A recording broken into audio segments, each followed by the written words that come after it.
யாரையும் மக்கள் படைய மக்கள் படைய செயல்படுகிறார் தலைவர் அவர்கள். நம்ம செய்ய வேண்டியதெல்லாம் மக்களுக்கு செய்ய வேண்டிய சேவைகள் என்ன? வீடுகள் தோறும் என்ன நடந்துருக்கு? சாக்கடை வசதிகள் கரெக்டா இருக்கா? தண்ணீர் கிடைக்குதா? லைட் வசதிகள் கரெக்டா இருக்கா? கரண்ட் பில்லுகள் சரியான முறையில் போயிருக்கா? ரோடு வசதி இருக்கா? என்று நம்ம கண்காணிக்க வேண்டியது மட்டுமே நம்மளோட கடமை. நாம ஏழு பேர் திமுக பேசுற அவசியம் இல்லை.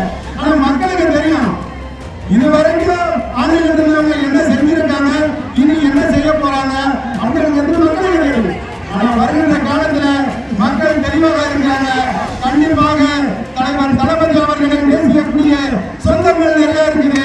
ஒன்றும் பிரச்சனையே இல்லை. Come